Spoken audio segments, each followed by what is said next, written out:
నీకు ఎలా తెలిసింది ఈ మూవీ గురించి? లైక్ దాని గురించి ఆ, ఏమన్నా తెలుసా? నా- ముందేమన్నా? నాకు దీని గురించి ఏం తెలియదు, like zero expectations. And I know only Friday at night evening after 6 o'clock, like అందరూ చెప్పారు ఏమనేసి, లైక్ మిరాయి అండ్ లైక్ ఇంకొక మూవీ ఉంది, సో ఆ రెండు మూవీస్ బాగున్నాయి అని చెప్పి ఒక టాక్ ఉంది. హ్మ్. సో నేనేం చేశానంటే, లైక్ ఇవి మనకైతే తెలిసిన లైక్ ఫేసెస్ అన్నీ, లైక్ ఎవరెవరైతే క్యారెక్టర్స్ ఉన్నాయో లైక్ ఈజీగా అండర్స్టాండ్ చేసుకోవచ్చు, మూవీ అనేది అర్థమవుతుంది అని చెప్పనేసి రీజన్తో వెళ్ళాము. సో మూవీ అయితే బాగుండింది, కాకపోతే కొంచెం కొంచెం లైక్ డ్రాబ్యాక్స్ ఉన్నాయి. సో అది కొంచెం లాగ్ అనిపించింది అంతే. లైక్ జగపతి బాబు క్యారెక్టర్, లైక్ లైక్ ఆ క్యారెక్టర్ కానీ, సో లైక్ ఫుల్గా యూస్ చేసుకోలేదనిపించింది అలానే. హ్మ్. కైండ్ ఆఫ్ హ్మ్. వాళ్ళ లైక్ వాళ్ళకి ఇచ్చే ప్రియారిటీ చూస్తే లైక్ చాలా ఎక్కువ, లైక్ కైండ్ ఆఫ్ పెద్ద గురువు అన్నట్టు ఇస్తున్నారు కదా. సో ఆ కైండ్ ఆఫ్ వ్యూలో చూసుకుంటే లైక్ వాళ్ళ మొత్తం గూడాన్ని మొత్తం ఇది చేస్తున్నప్పుడు లైక్ ఏం చేయలేకపోయినాడే అనే ఒక చిన్న ఇది ఉండిపోయింది. ఆ లాస్ట్ ఫైట్ ఇంకా కొంచెం ఆ బుక్ ఈజీగా దొరకడం ఇంకా కొంచెం ఇదిగా ఉండింటే కొంచెం బాగుండు అనిపించింది. హ్మ్. అక్కడ నుంచి ఆ బుక్ ఎందుకు తీసారో నాకు ఇప్పటికీ తెలియడం లేదు. అక్కడ ఉండకపోతే ఆయనకి దొరికిండదు కదా, అక్కడి నుంచి ఎందుకు తీసారు అనేది చిన్న మిస్టరీగా అప్పటి నుంచి ఉండిపోయింది అంటే నాకు. ఇట్స్ లైక్ ఇప్పుడు నువ్వు సరే నువ్వేదో చూసినావు రివ్యూ, అది పక్కన పెట్టు. బట్ ఆహా, లైక్ లేదా? నాకు డౌట్ అది వచ్చింది, నాకు నేనేం అవునా? చూడలేదు, కాకపోతే నాకు అది డౌట్ ఒకటి వచ్చింది. బేసిక్ ఇప్పుడు డౌట్ వస్తుంది. ఇప్పుడు ఆ, అక్కడి నుంచి తీసుకొని రాకుండా అక్కడే ఉంటే సేఫ్ గా ఉంటది కదా. ఇప్పుడు అదే. చూసినాడు, అక్కడ చూసినాడు అక్కడే పెట్టేసి రావచ్చు కదా, మరి బుక్ ఎందుకు ఇంకా ఆయన చదివినాడు అంటే అది లేదు, అది చదవలేదు, సరే ఎందుకు తీసుకొచ్చాడు? సో వానికి ఇవ్వడానికి అదే పనిగా అక్కడి నుంచి తీసుకొచ్చి మళ్ళీ వానికి ఇచ్చి మళ్ళీ ఫైట్ చేసినట్టే ఉంది అది. సో అది కొంచెం నాకు ఇది అనిపించింది. హ్మ్. నాకు ఏంటి తెలుసా, నీకు ఇందాక మనము ఆ, ఇలా కాకుండా నార్మల్ కాల్లో మాట్లాడుతున్నారు చెప్పానే, ఒక ఫార్ములా ఒక ఫార్ములా బేస్డ్ మూవీకి వచ్చేసినట్టు అనిపిస్తుంది ఈ మైథలాజికల్ మూవీస్ అన్ని కూడా. అవును. ఎందుకో ఎందుకు అట్లా అంటున్నానంటే, ఇప్పుడు ఇదేంటిది, ఉమ్, మనం వీటి తిరిగి హనుమాన్ కావచ్చు, ప్లస్ ఈ మిరాయి కావచ్చు, ప్రభాస్ దేవ్ వచ్చిన మూవీ పేరు ఏం పేరు, కల్కి 2898 కావచ్చు. ఈ హ్మ్. సోకాల్ మైథలాజికల్ మూవీస్ అన్ని కూడా ఒక సింపుల్ టెంప్లెట్. ఫస్ట్ హాఫ్ అంతా హీరో జర్నీ ఉంటది. ఆ అది ఏంటంటే ఇంటర్వల్ పాయింట్ వచ్చేందుకు సమ్ ఏదో ఒక ట్విస్ట్. ఆబ్వియస్లీ ఏదో ఒక హిట్టింగ్ పాయింట్ ఏదో ఉంటుంది, స్టార్ట్ అవుతుంది. సెకండ్ హాఫ్ సో ఏదో గడిచిపోతుంది. ఫైనల్ క్లైమాక్స్ వచ్చే ముందుకి మైథలాజికల్ క్యారెక్టర్ హనుమాన్ కావచ్చు, రాముడు కావచ్చు, కర్ణుడు కావచ్చు, హూమ్ బేబీ, వాళ్ళ 2 minutes ఒక గ్లిమ్స్ లాగా, ఒక ట్రైల్ ఎఫెక్ట్ లాగా, ఎలివేషన్ లో డైలాగ్స్ కావచ్చు. సో ఇలా ఒక టెంప్లెట్ లాగా ఇది ఒక కొత్త కమర్షియల్ ఫార్ములా ఎందుకుంది ఎలాగ టెంప్లెట్ అనుకుంటున్నాను. ఆ హ్మ్. రకంగా ఇది కూడా ఒక టెంప్లెట్ లాగా అనిపించింది నాకు చూసిన తర్వాత. హ్మ్. మేబీ అంత నాకు ఎక్కకపోవడం వల్ల కావచ్చు. అంటే చాలా హుహు. రీజన్స్ ఉన్నాయి నాకు ఎక్కకపోవడానికి కూడా అది కారణాలు. అంటే దాంట్లో సోకాల్ ఇదొకటి. బుక్స్ అంత powerful, it can control everything అన్నప్పుడు ఆ వెయిట్ కనపడదు. విలన్ వాటి దగ్గరికి వెళ్ళి తెచ్చేటప్పుడు ఆ వెయిట్ కనపడదు. ఎలా అంటారంటే చాలా ఈజీగా వచ్చేస్తుంది బుక్ వాడికి. అవును. నాకు చాలా ఎలా అంటే కదా, శబ్ద గ్రంథము ఏదో ఉంటది కదా, అది నాకు చూస్తే అవును. నాకు చాలా ఫన్నీగా అనిపించింది ఆ ఫైట్. హ్మ్. హ్మ్. అవును. అది కూడా కరెక్టే. ఇది బెటర్ ఏమో, ఇంకా కొంచెం బెటర్ గా చేసిండొచ్చేమో అనిపించింది నాకు. హ్మ్. Of course kind Manoj of one side బాగానే అయిపోతుంది. ఎలివేట్ అయ్యాడు కొన్ని కొన్ని షార్ట్స్ లో. బట్ ఇంకొంచెం డెప్త్ గా క్యారెక్టర్ మీద ఫోకస్ చేసి ఆ గ్రంథాల మీద ఇంకొంచెం డెప్త్ గా ఫస్ట్ దాని పవర్ ఏంటో చూపించి దాన్ని అక్కడికి వెళ్ళడానికి ఎంత విలన్ ఎంత డేంజరస్ అనేదానికి ఒక బుక్ లో భారీగా ఏదన్నా కానీ దాన్ని ఒక చేజిక్కించుకోవాలంటే ఎవ్రీథింగ్ వాడు దాని మీద పెట్టాలి. అట్లా పెట్టుకుని 7 బుక్లు సాధించాడు అన్నట్టు ఆ క్యారెక్టర్ యొక్క డెప్త్ ఇంకా ఉండేదేమో. నేను ఏమంటానంటే, ఒక బుక్ హ్మ్. పట్టుకోవడానికి వెళ్ళినప్పుడు దాని నుండి వాడు పడే స్ట్రగుల్ ఎంతలా ఉండాలంటే అది ఆ బుక్ ని ఎలివేట్ చేయాలి, ఆ బుక్ లో ఉన్న పవర్స్ ని ఎలివేట్ చేయాలి. ఎస్. నాకు ఎలా అనిపిస్తుంది అంటే అది చాలా సింపుల్ గా దొరికేసినట్టు అనిపిస్తుంది. చాలా అంటే చాలా సింపుల్ గా ఇది అవును. ఇదొక 6 వర్షన్. గ్రంథాలకు జర్నీ అయితే చూపించారు ఆబ్వియస్లీ. ఏదో చెప్తున్నాను. ఓకే ఓకే నువ్వు చెప్పే పాయింట్ అదే నాకు వెయిట్ అనేది తెలియదా అది అంతాచేరి క్లైమాక్స్ వచ్చి చూసే అంతాచేరి ఈ బుక్స్ కోసమేనా నాకేం అనిపించలా. ఆ హై మూమెంట్ రాలా, అయ్యో బుక్స్ వాడి చేతిలోకి వెళ్ళిపోయాయి ఇంకా అయిపోతుంది అన్నట్టు ఆ హై కానీ అది కానీ అనిపించలేదు. ట్రై చేశారు, అవెంజర్స్ ఇన్స్పిరేషన్ కావచ్చు వాట్ ఎవర్, చాలా ఇన్స్పిరేషన్ అయితే కనిపిస్తాయి మనకి. ఇట్స్ అండ్ ఇంకోటి ఏంటంటే అప్ టు ద మార్క్ ఇంకోటి ఏంటంటే అన్నట్టు అనిపించింది. ఇంకోటి ఏంటంటే లైక్ ఇంకొక ఇది నేను అబ్జర్వ్ చేసేది ఏదంటే లైక్ నార్మల్గా వాడు స్టార్టింగ్ స్టేజ్లో నేర్చుకునేటప్పుడే వాళ్ళ ఊరు మొత్తానికి ఏదైతే చేస్తాడో అదే లాస్ట్లో చేయడం కూడా లైక్ అన్ని గ్రంథాలు ఉండి కూడా మళ్ళీ అదే ఎందుకు చేశాడు అనేది ఒక ఇదే. అది ఒకటి అలాగో అనుకోవచ్చు. ఇంకోటి ఏమంటే కదా అది సఫరింగ్ అంటే చూపిస్తాడు కదా జనాలు సఫర్ అవుతున్నట్టు. ఆ సఫరింగ్ అనేది ఎలా ఉండాలంటే మనసులోకి వెళ్ళాలా సఫర్ అవుతున్నాడు అనేది. నాకైతే లిటరల్గా ఏం ఫీల్ కాలే నేను లిటరల్గా ఫీల్ అవ్వాలా. యాక్చువల్లీ ఆ 9 బుక్స్లో ఆ 9 బుక్స్ ఏమేం చేయగలుగుతాయి, దాంట్లో ఒక 4-5 బుక్లు ఏమేమి చేయగలుగుతాయి అనేది కూడా నాకు లైట్ గుర్తుంది ఇప్పుడు నాకు. లైక్ ఎందుకంటే వాడు ఎప్పుడైతే టీజర్ ట్రైలర్ రిలీజ్ చేశాడో చేసిన తర్వాత ఆ ప్రెస్ మీట్లో వాడు చెప్పాడు అశోకుడు 9 బుక్స్ అన్నప్పుడు నాకు బిట్ ఇంట్రెస్టింగ్ అనిపించింది. నేను దాన్ని నెంబర్ ఆఫ్ వీడియోస్ కానీ లేకపోతే విఆర్ రాజా వాట్ ఎవర్ మిగతా వాళ్ళ వీడియోస్ కానీ చూసినప్పుడు కొద్దిగా ఇంట్రెస్టింగ్ అనిపించింది. ఇప్పుడు నేను ఎందుకు ఎంతో కొంత సపోర్టివ్గా ఉందంటే ఫస్ట్ టెక్నికల్ వాల్యూస్ అది పక్కన ఆబ్వియస్లీ పెడితే ఖచ్చితంగా ఒప్పుకుంటా. అంత లో బడ్జెట్ లో అంత హై క్వాలిటీ అంటే ఇది అదొకటి. వేరే విషయం, నెక్స్ట్ లెవెల్ ఇది. సెకండ్ ఏంటంటే ఆ 6 గ్రంథాలని ఇప్పుడు నీకు వాడి ఇంట్రడక్షన్ ఫైట్ నెక్స్ట్ ఆ శబ్దం ఫైట్ లోనే వాడు మాక్సిమం నీకు చూపించేశాడు. నీకు ఆ గ్రాఫిక్స్ తో హై వస్తుంది తప్ప నువ్వు చెప్పినట్లు వాళ్ళ యాక్షన్ ని ఎక్కువగా చూపిరు.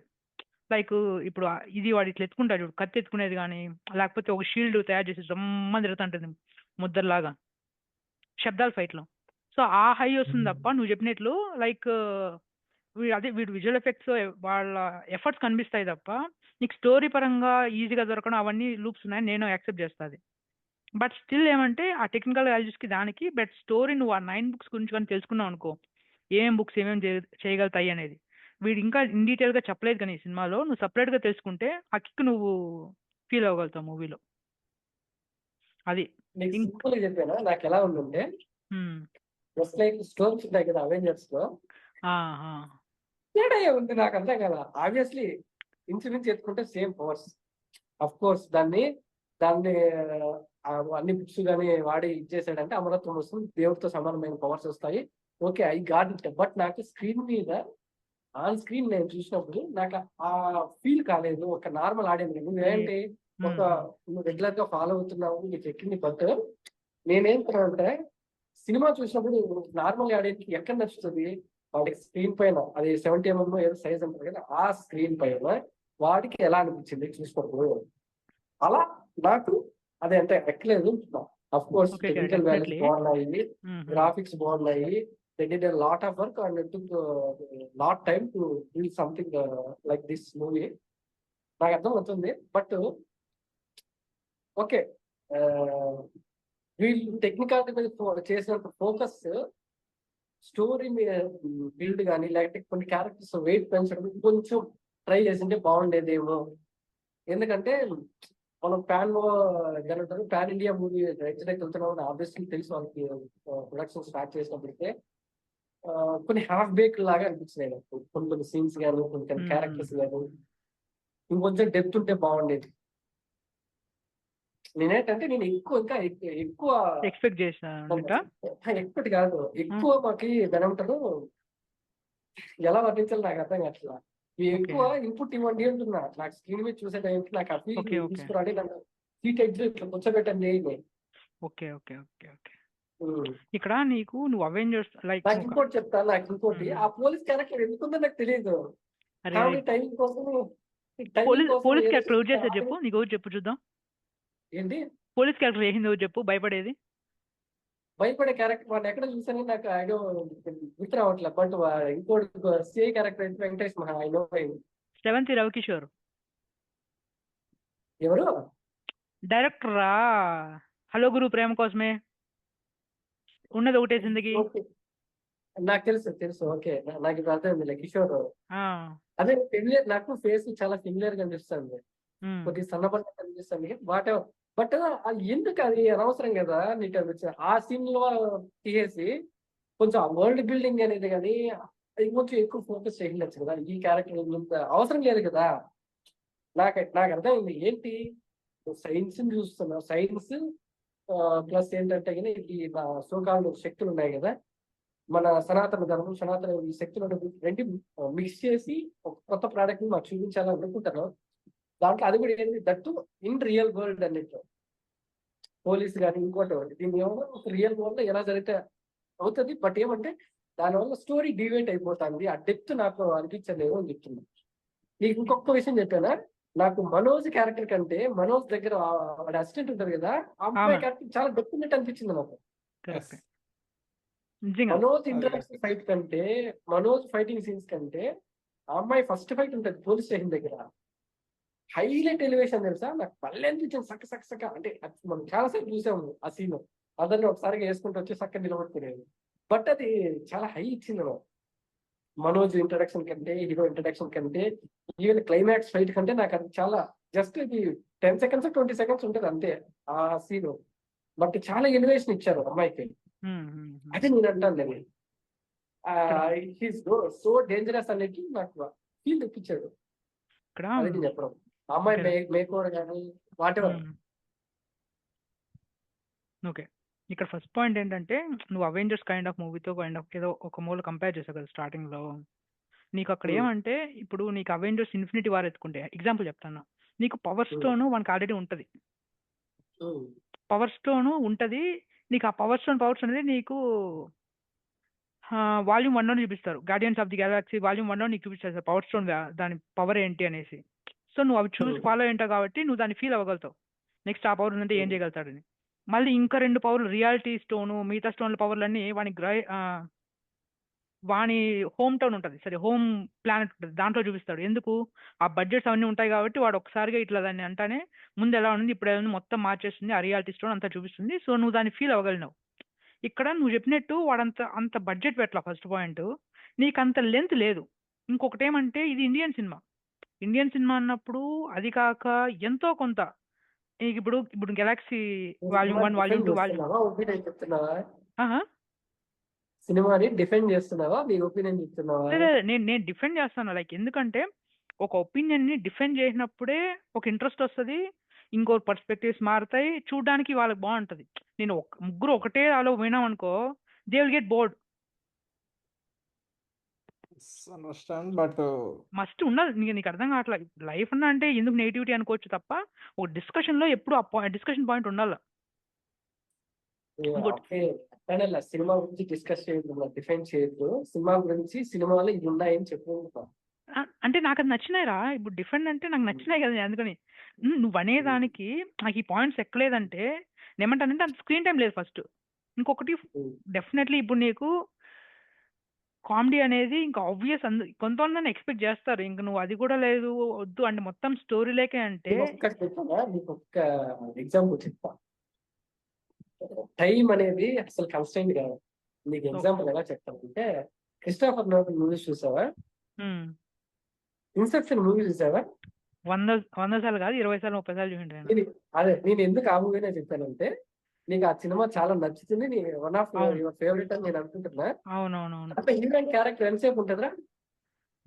ఉంటది, ఈచ్ కొడితే మొత్తం కలిపి ఒక 3 నిమిషాలు 2 నిమిషాలు, మొత్తం 4 సీన్లు అంతే. 4 సీన్లు మొత్తం అంతే. అరే కాదురా, 4 సీన్లు ఉంటాయిరా. కల్లో వచ్చినప్పుడు ఒక 4 సార్లు 3 సార్లు కల్లో వస్తుంది అంతే, ఇంకేం ఉండదు. ఒకసారి అరే నీకు అర్థం కావట్లేదురా, అది ఫ్యామిలీ. ఇంకోటి వాళ్ళ ఇద్దరు పిల్లలు ఉంటారు కదా, ఇద్దరు పిల్లలు చేసి చూస్తావు నువ్వు లాస్ట్ క్లైమాక్స్ కానీ డెప్త్ ఎంత ఉంటది. అరే సరే ఇప్పుడు నీకు ఇక్కడ ఫ్యామిలీ ఎమోషన్ ఏమని చెప్పు, డెప్త్ ఉందా నీకు చెప్పు. నువ్వు లైక్ నువ్వు దేంతో కంపేర్ చేస్తాను అంటే, ఒక సంక్రాంతికి వస్తున్నాంని ఒక మిరాయితో కంపేర్ చేస్తాను, ఒక కల్కిని ఓ ఒక ఇన్సెప్షన్తో కంపేర్ చేస్తాను. నువ్వు అట్లా నువ్వు డిఫరెంట్గా నువ్వు అలా కంపేర్ కాదు చేస్తున్నారా? నువ్వు అలా చెప్పడంలే. నువ్వు నాకు టైం సరిపోలేదు అంత స్టోరీ చెప్పడానికి అంటున్నావు. ఆ టైం అనేది మ్యాటర్ కాదు, దాని స్ట్రాంగ్ రైటింగ్ ఉండి స్ట్రాంగ్ టేకింగ్ ఉంటే కదా నువ్వు చెప్పాలనుకునే కానీ ఎక్కించాలనే ఎమోషన్ చాలా తక్కువ టైంలో కూడా పాసిబుల్ అవుతుంది అని చెప్తున్నా. కాదురా, ఇప్పుడు నువ్వు ఈగల్ చూసావు కదా, వింది ఆహా. ఈగల్ చూసావు కదా, ఈగల్ ఈగల్ ఆ, ఈగల్ ఈగల్ చూసావా? కార్తీక్ ఈగలా ఘట్టంనేని ఈగలా director, Karthik Ghattamaneni director previous film Eagle చూసావా అంటున్నా. ఈగల్ ఈగలా ఆ, ఫస్ట్ హాఫ్ చూసి డేస్ వచ్చేసారు. ఆ. సినిమా మొత్తంలో ఒక్క జోక్ చూపి నువ్వు నవ్వే వాడే ఒక్క రవిచంద్రుడే కదా. ఏం లేదు. ఈగలే సినిమా మొత్తం ఎతికినా కూడా వాడు సీరియస్గా ఏదో చూపిద్దాం ఏదో చేద్దామని ఆ సీరియస్ టోన్లో వెళ్ళిపోతుంది తప్ప నీకు ఒక రిలీఫ్ పాయింట్ ఉండదు నీకు ఈగల్లో. ఆ లవ్ స్టోరీ అంటాడు, అది కూడా 4 బుల్లెట్లు వేస్తాడు, అట్లా ఇట్లా కాల్స్తాడు, అద్దా ఏంటంటే తిరగతాయి, లాస్ట్ అమ్మాయి పడిపోతుంది, పాట వస్తుంది, అంతే. ఇంకే అస్సలు నీకు ఈగల్లో నేను ఫస్ట్ హాఫ్ నుంచి లేసి వచ్చేసాను. అదేరా, నువ్వు మొత్తం చూస్తే నీకు సినిమా మొత్తంలో ఒక లాఫింగ్ పాయింట్ ఉండదు నీకు. సరే డివేట్ అవుతున్నాము, ఆ, ఇప్పుడు రన్ టైం గురించి మాట్లాడుతున్నాము, దాని గురించి ఓకే ఓకే. ఇప్పుడు నేను ఏమంటానంటే ఇప్పుడు ఆ ఫన్నీ సీన్స్ ఎందుకు అన్నావు కాబట్టి నేను ఇది చెప్తాను నీకు. నీకు ఫన్ అన్ని సీన్స్ కంపల్సరీ. ఎందుకు అన్నట్లా, అది లేకుండా స్టోరీ మీద ఫోకస్ చేసింటే బాగుండు అంటున్నా. అరే ఎందుకు అన్నా లేకున్నా ఇప్పుడు అదే ప్లేస్ ఇది పెట్టిండొచ్చు కదా అంటున్నావు, అర్థమైందా? ఓకేనా? ఏంటి ఫన్నీ మూమెంట్ లేకపోతే ఫన్నీ సీన్స్ ప్లేస్ లో నువ్వు మామూలు స్టోరీ నెరేట్ చేసిండొచ్చు కదా నువ్వు అంటున్నావు. స్టోరీ నెరేషన్ చేస్తుంటే క్యారెక్టర్ డెప్త్ గా చూపించడం కానీ ఏదైనా చేసిండొచ్చు కదా నేను. నీకంటే అదే ఇంకో ఈగల్ అయిపోతే ఏం చేస్తావు? ఈగల్ ఎక్స్పీరియన్స్ ఉంది వానికి, ఒక్క జోక్ లేకుండా సినిమా తీసినాడు.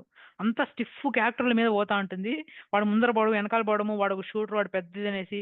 క్లైమాక్స్ అయితే ఈగల్ నాకు నవ్వు వచ్చింది, ఇట్లా చెయ్యి ఎత్తితే అట్లా అట్లా కాల్చడం ఇట్లా కాల్చు, అది ఏదో నవ్వు వచ్చేయింది నాకు. సో నేనేమంటానంటే చూసావా? అరే KGF 1 చాలా బెటర్, 2 కూడా బెటర్. అదే నేను KGF లో ఎక్కడ నువ్వు పగలబడిన జోక్ వచ్చింది కొన్ని అంటే ఎత్తు కొడితే 5 minutes కంటిన్యూస్ గా కానీ ఎక్కడ అరే కామెడీ నువ్వు నేనేమంటానంటే నువ్వు సినిమా లాగా చూస్తాను, నేను different types of story telling ఉంటుందని నేను చెప్తాను నీకు. నువ్వు స్టోరీ టెల్లింగ్ ఏదైనా సరే, నువ్వు ఒక మాస్ సినిమా ఎత్తుకో, క్లాస్ సినిమా ఎత్తుకోరా, ఏదైనా ఎత్తుకో, నాకు మెయిన్ స్టోరీ చెప్పేయచ్చు కదా నువ్వు అంటున్నావు. అరే ఇది మాస్ సినిమా క్లాస్ సినిమా కాదురా, అలా కాదంటే నువ్వు ఏదైనా సరే ఒకటే రన్ టైం సరిపోదన్నా కాబట్టి అరే నీకు మళ్ళీ మళ్ళీ చెప్తాను చూడు, చూస్తున్నా నేను. అరే అది కంప్లీట్ మాస్ ఫిలిం, ఇది నీ KGF అర్థమైందా? కంప్లీట్ మాస్ ఫిలిం ఇది. నీకేంటి, నీకు ఆడ స్టార్టింగ్ నుంచి ఇప్పుడు ఒక హీరోయిన్ ఉంది, అది వేరు, అది కాక వైబ్ సాంగ్ రిలీజ్ అయింది, అప్పుడే కూడా ఆ వైబ్ అర్థం అయిపోతుంది ఎంతో కొంత కామెడీ ఉంటుంది అనేసి. దానికి ప్రిపేర్ అయిపోవడం ఒకటి, ఇంక అక్కడికి పోయేసేసి స్టోరీలో మరీ అంత డెప్త్ లేదు నేను ఒప్పుకుంటా.